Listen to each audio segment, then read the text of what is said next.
Bienvenidos, bienvenidos a El Mundo que se avecina.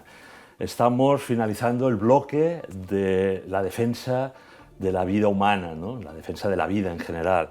Y bueno, hemos ido tocando muchos temas con don Ángel Guerra. ¿Qué tal, Ángel? Muy bien, muy bien. Bienvenido de nuevo, doctor en biología, presidente de AGABE, que es la Asociación de Bioética de Galicia, ¿no? Y aquí queríamos, porque nos quedamos ahí el último día, pues con esas ganas de transmitir esperanza, ¿no? En esa defensa de la vida, ¿no? En cómo podemos ser apóstoles de la amistad, apóstoles de la esperanza y, de alguna manera, defender la vida no desde un punto de vista reactivo, sino proactivo, ¿no? Como hacéis vosotros en vuestra asociación, ¿no? Y mira, me gustaría hacerlo pues, de la mano de una gigante, ¿no? De una teóloga de la Universidad de Navarra, que es Jutta Burggraff, ¿verdad? Ella falleció, como sabes, ¿no? Sí, Hizo una conferencia magnífica, pronunció una conferencia el 6 de noviembre del 2009 en el cuarto Congreso Internacional Pro Vida en Zaragoza. Sí. Y fíjate las preguntas que se hacía ella, ¿no? Y que creo que van a ir muy bien para este bloque de finalización de cómo debemos defender la vida, ¿no? Y cuáles son, decía, cómo ayudar a quienes parecen despreciar la vida, ¿no? Primera pregunta que se hacía, ¿no? O sea, cómo ayudar a quienes parecen despreciar la vida, ¿no? Ella se ponía del lado de la otra víctima, ¿no? Decía, bueno, claro que el niño abortado es una víctima, claro que el anciano que se le ha practicado la eutanasia es una víctima, pero bueno, y esa madre y ese médico, ¿no? Y una etcétera. Claro. Cristianísima, bueno, estupenda. Por eso yo creo que por eso hemos querido titular Apostolado, ¿verdad? Una visión no solo negativa, ¿no? Siempre reactiva, sino en positivo, ¿no? Cómo orientar a las personas, ¿no? Que frente a situaciones límites, ¿verdad? Que las hay, han elegido una salida que supone una tragedia porque han optado pues, por un aborto o por una eutanasia, ¿no? Empatizar con esa visión, ¿no? Y ella establecía unos rasgos comunes que, si te parece, los voy a ir... Vamos a tratarlos, sí. Actitudes convenientes para un defensor de la vida, ¿no? La primera decía fortaleza. Fortaleza porque hay que tener mucha valentía para trabajar a favor de la vida en nuestra época, ¿no? Hay que tener, decía ella, un corazón libre y fuerte pues para trabajar a favor de la vida y ser independientes de los juicios de otro. ¿Qué te parece? Estas personas, ¿no?, que se ponen a rezar delante de las clínicas abortivas tienen fortaleza. Son valientes. Son valientes y no hacen ninguna presión, sino no hay coacción. Informan, no hay coacción, informan. Y rezan. Y rezan. ¿Puede haber habido algún caso que se han extralimitado? Lo dudo, porque conozco a muchas de ellas, ¿no? Y no luchar solos y tener esa fortaleza de estar aguantando el tirón en estos casos, eso es una condición sine qua non y casi de inicio, ¿no? Por lo tanto, primera característica de un defensor de la vida, apóstol de la esperanza, fortaleza y valentía, ¿no? El segundo, humildad. Ella decía, un defensor de la vida ha de estar dispuesto a oponerse al mal en nuestro mundo, pero ha de saber que esa pérdida de prestigio social, todo ello es para mejorar una pequeña porción de todo lo que nos viene encima, ¿no? O sea, no podemos pretender cambiar el mundo, tenemos que tener esa actitud de humildad porque bueno, hay muchos errores, pero también hay una parte muy buena en la sociedad, ¿no?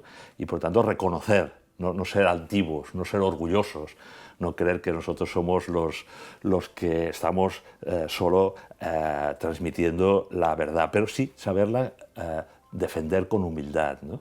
Deber colocarse debajo de los hombres, decía ella, ¿no? O sea, ser humilde. Hay unas situaciones límites, hay que escuchar, hay que ser humilde, ¿no? ¿Cómo lo ves esto, Ángel? Absolutamente necesario. Es decir, la empatía es fundamental. Si uno no entra con ese criterio, si entra con altivez, el otro se cierra, la otra se cierra, y ya no hay ninguna posibilidad de hablar y de tener un intercambio de impresiones, porque la humildad es estar en verdad. Y eso de la verdad, pues es un tema complejo, ¿no?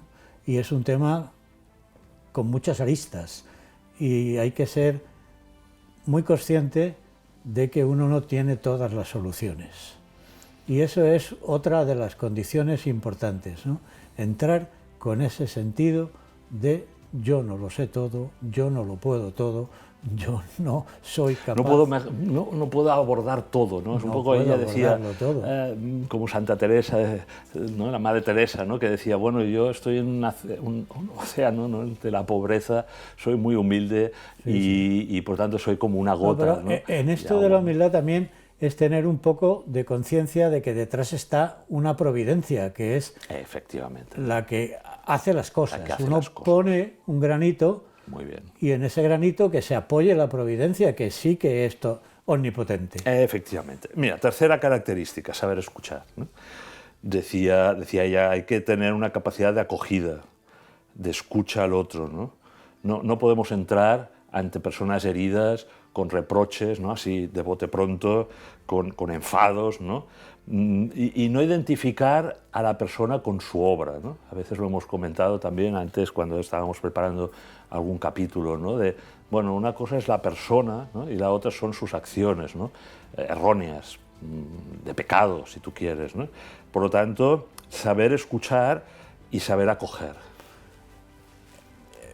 En esto tengo yo una anécdota. Hay una persona cercana en Galicia que tiene una concepción kantiana y de Stuart Mill de la personalidad que no coincidimos con ella, ¿no?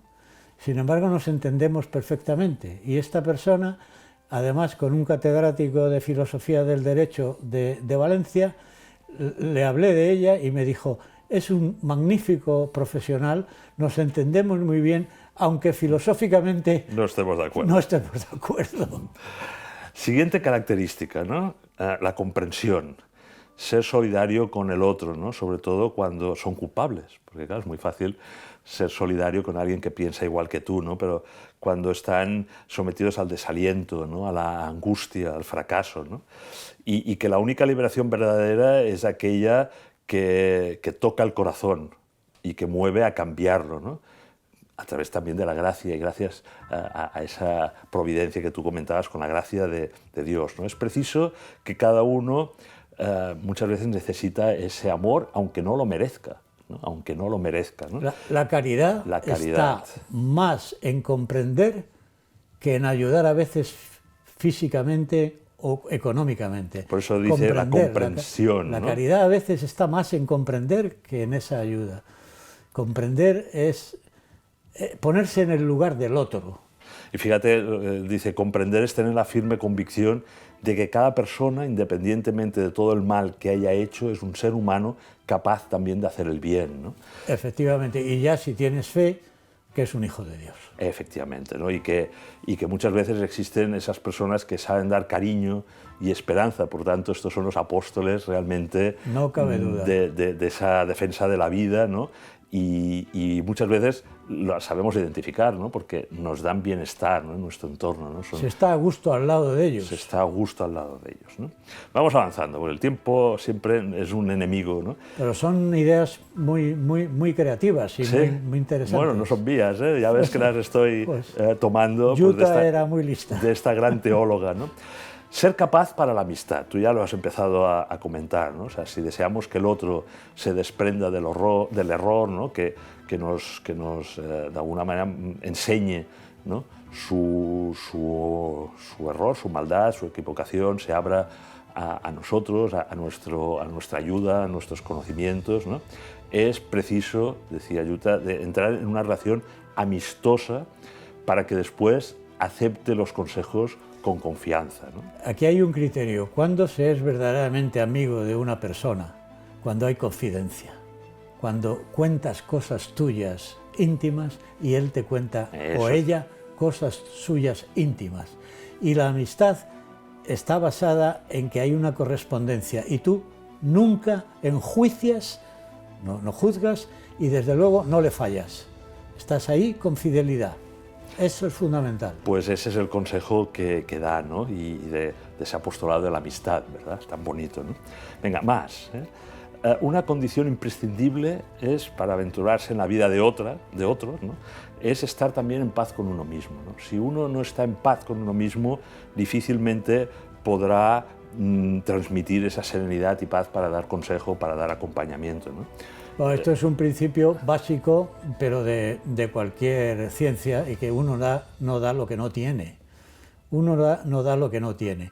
Entonces, si quieres dar verdad, tienes que estudiar antes para saber lo que es verdad. Si quieres dar y vivir cariño, en tu verdad, vivir en verdad, ¿no? Si quieres Coherencia, dar cariño, ¿no? tienes que ser una persona cariñosa y que quiere a los demás, y eres sembrador de paz y de alegría entre los que estás alrededor. Y esto son enseñanzas de todas las personas santas que han vivido alrededor tuyo, porque yo lo aprendí directamente del fundador del Opus Dei, de San José María, al que tuve la dicha de conocer. Sí, sí, si una persona se ha reconciliado con Dios y con ella misma, tiene la oportunidad de dar al mundo su propio testimonio con especial comunicación. Y ahí tenemos una cosa muy importante los católicos, que tenemos un sitio donde se nos perdona, que aunque vayamos siendo culpables, se nos perdona. La confesión. La confesión. El sacramento de la reconciliación con Dios, ¿no? Efectivamente. Y por lo tanto, pues hay que estar en paz con uno mismo, hay que estar en coherencia, hay que estar en gracia de Dios, ¿no? Para transmitir esa esperanza. Si no, todo lo demás son palabras flacas, flatus vocis, que decían los antiguos. Si eso es condición sine qua non. Fíjate que tú ya has adelantado otro valor, ¿no? Que es la amabilidad, y que tú tienes, tienes a gala ser amable, esa sonrisa, seguro que lo hacéis muy bien. Dice, hay dos formas de demostrar nuestra fuerza en una conversación, ¿no? Podemos empujar al otro hacia abajo o tirarle hacia arriba. Podemos actuar de un modo destructivo, menospreciándolo, o de un modo constructivo, ¿no? Sí, sí, sí. Claro, no hemos de actuar, decía ella, ¿no? Con arrogancia, ¿no? Con palabras sarcásticas, que se sienta como mal, ¿no? Con un lenguaje ofensivo, ¿no? Y eso vale para todas las situaciones que hemos ido comentando, ¿no? Solo a través del corazón podemos llegar a la razón de las otras personas, ¿no?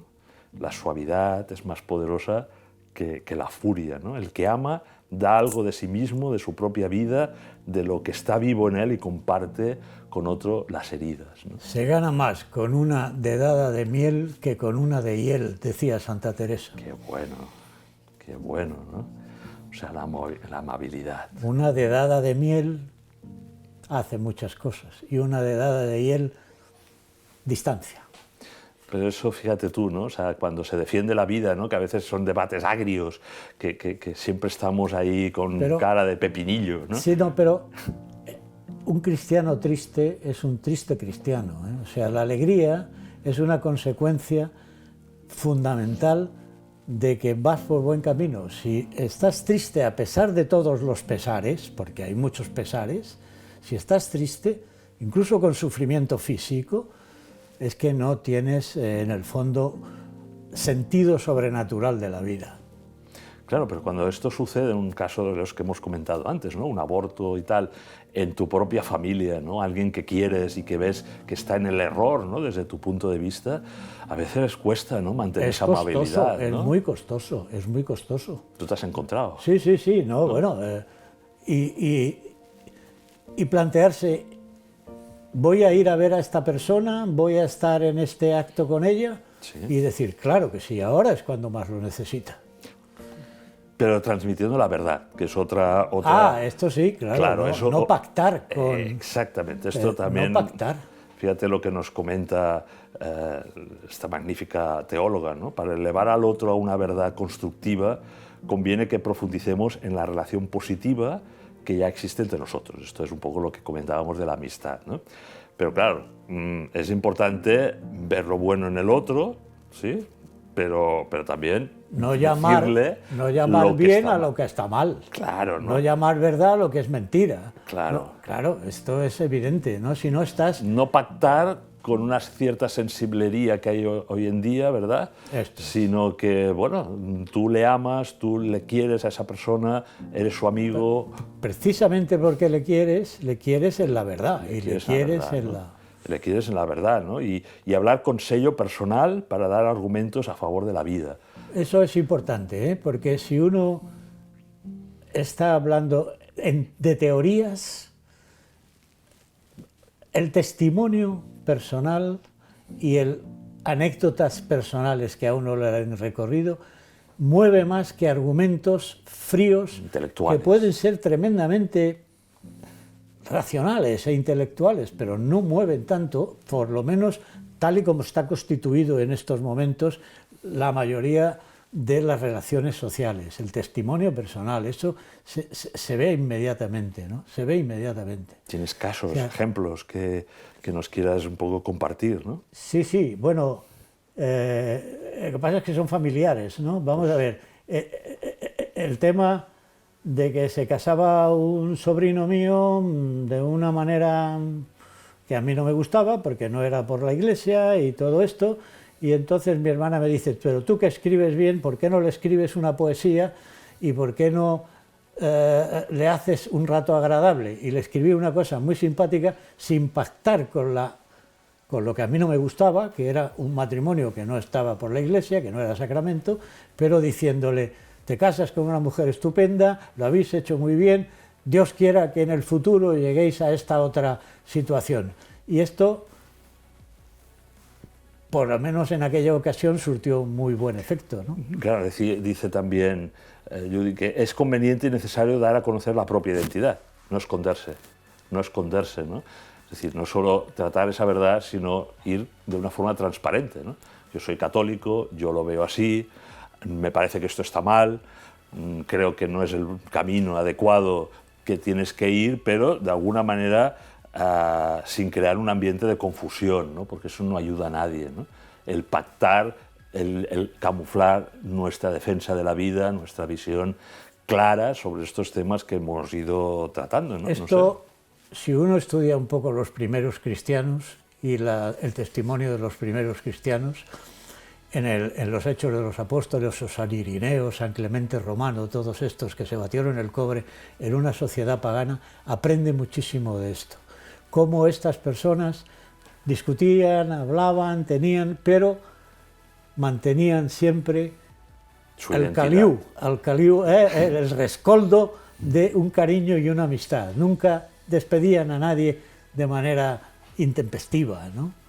Fíjate que he escogido unas palabras aptas, que yo creo, bastante aptas para la defensa de la vida de la filósofa precisamente Edith Stein, que dicen así, a ver qué te parece. Me encanta, ¿no? Edith Stein. Lo sé, por eso las he escogido y me las he apuntado porque sé que eres un gran conocedor y fan, ¿no?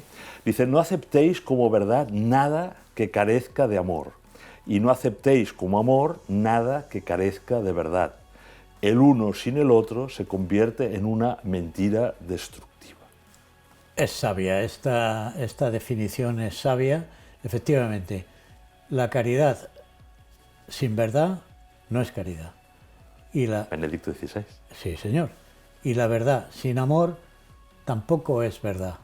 Es la mezcla de las dos cosas. De hecho, Chesterton dice, y lo dice Remy Braque actualmente, que una de las locuras que hay en este mundo es que las virtudes cristianas van unas por un lado y otras por otro. Por lo tanto, dicen ellos, la verdad ahora va sin caridad y la caridad va sin verdad. Y esta locura, esta disgregación hace que mucha gente no vea bien el catolicismo o el cristianismo. O que nos convirtamos en la misericorditis. Efectivamente. Muy bien, venga, seguimos. Ayudar a salir de las dificultades. Bueno, esto es fundamental. Encontrar esas verdades, ¿no? Primero, también transmitirlo de una manera que se dé cuenta esa persona, ¿no? Decía la teóloga, es decir, no imponer, estar sugiriendo, ¿verdad? Y que se dé cuenta, ¿no? Que vea los motivos que le ayuden a que ella misma, esa persona, ¿no? Quiera realizar el bien y arrepentirse del mal, ¿no? Pero después hay que darle una ayuda, hay que entrar en esa tarea, ¿no? Tengo la tarea de mi tía, una de mis tías que es de Ayubi, y entonces a las personas que están necesitadas de esta ayuda porque han tenido un hijo en circunstancias, pues no le hablan de pajaritos preñados, que decía uno, no, mira, tienes este dinero para estos alimentos, te vamos a tener mantenimiento durante todo este tiempo, esta ropita para la niña, para el niño, o sea, no se va solamente con Esa es bueno, desde hace muchos años, ¿verdad?, la tendencia en muchos movimientos pro vida, ¿no? La ayuda a las madres que deciden valientemente, después de, bueno, pues entender que ellas mismas van a defender esa vida, ¿no?, en circunstancias... Bueno, efectivamente, hay muchas, ¿no? O en el Muchas caso de acciones. enfermedades, ¿no? Sí. El dar ayudas para medicamentos, el dar ayudas para llevar a especialistas, y hay sociedades y asociaciones. Simplemente dar de comer. Cáritas está llena de gente cada vez más, ¿no? Porque la sociedad se vuelve muy dura, ¿eh? Por tanto, asegurar nuestra cercanía echándole una mano, ¿no? Y que vea que hay esperanza, que hay salvación, ¿no? Pero en su material situación. también, no Material, solamente material. buenos consejos, Claro, sino no, material, porque material, estamos ¿no? hechos de las dos cosas, de carne y espíritu.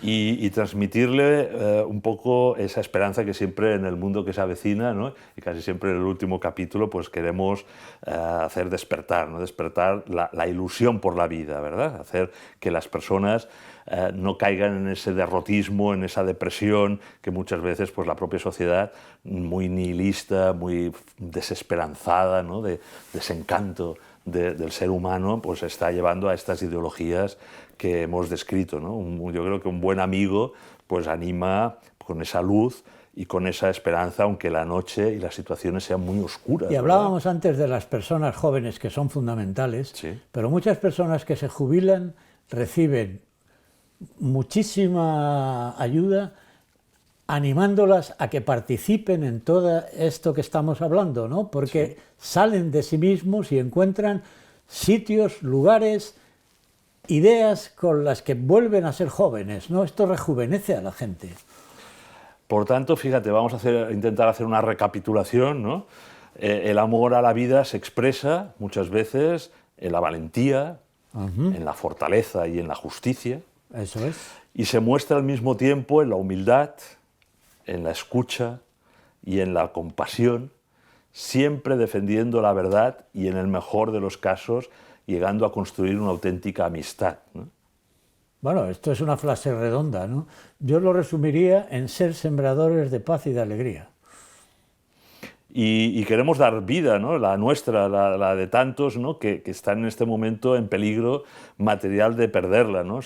Muchas veces se nos dice a los católicos, bueno, estáis defendiendo la vida del embrión, pero ¿y las guerras y todo lo que está sucediendo? Pues también estamos defendiendo la vida. Eso se da por supuesto, eso se da bueno, por pero supuesto. muchas veces nos dicen, es que no habláis de estos temas. ¿Cómo no hablamos? Pues claro, sí, ¿no? sí, sí, nos preocupan y estamos ahí. Vamos, Porque ahí. queremos ponernos, ¿no? Como cristianos en la mirada en las víctimas, ¿no? Igual que queremos poner esos niños, ¿no? que no han podido, no han tenido la opción a nacer, o en los mayores que los...